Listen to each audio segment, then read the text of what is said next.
Biz bunun olmasını istemiyoruz. Zaten kadınlar kendini hiçbir anlamda güvende hissetmiyor. Bu ailede başlıyor ve toplumda devam ediyor. Bundan kaynaklı olarak biz artık gerçekten özgür olarak yaşamak istiyoruz. Korkmadan, kimseden çekinmeden. Özgürlüğün sadece kadın üzerinden, daha doğrusu ahlakın sadece kadın üzerinden yürütülmediği, dile getirilmediği bir toplumda huzurlu bir şekilde yaşamak istiyoruz. Kadınların kesinlikle birbirine kız kardeş gibi, aile bağı varmış gibi destek çıkması gerekiyor. Bugün zaten buradaki toplanan insanların tek amacı bu. Hiç kimse birbirini belki tanımıyor ama tek amacımız bir kadın daha ölmesin, bir kadın daha şiddet görmesin, bir kadın daha haksızlığa uğramasın.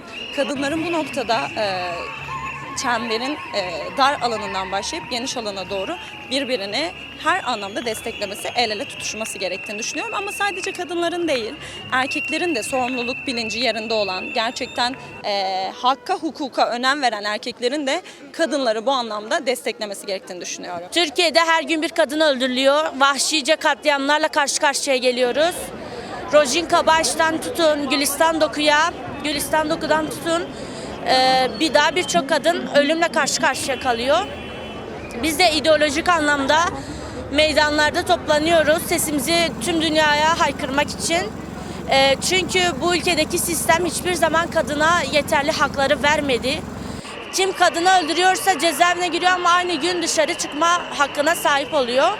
Biz de bu kadın şiddetine hayır demek için önderliğin ideolojisiyle aynı zamanda tüm sosyalist toplumun birleşmesi adına burada toplanıyoruz. Jinjiyan Azadi felsefesiyle. 25 Kasım Kadına Şiddetli Mücadele Günü.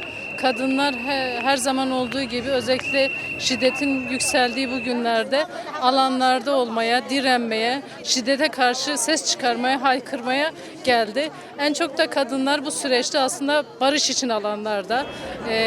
Bu yüzden bugün buraya geldik. Jin tune bi jiyan heram e, jin tune bi zarok tune, jin tune bi mêr mirî, jin tune bi doğa mirî, jin yani îro dayîkî kî dilê wa bişewitîne, maşalê dilê wa zî bişewite, serê ewl di meclîsê de dilê me dişewitînin.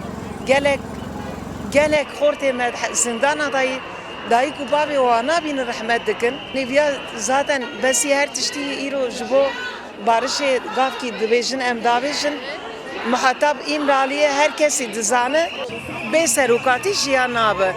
Barışa mezi yani lehvatına mezi bi wî re girê dayê. Zaten bu kasê serokatî deger dide jinê tu kes nadiye. Em dixwazin azad bibe çizgiya rastî ray Türkiye'ye bide.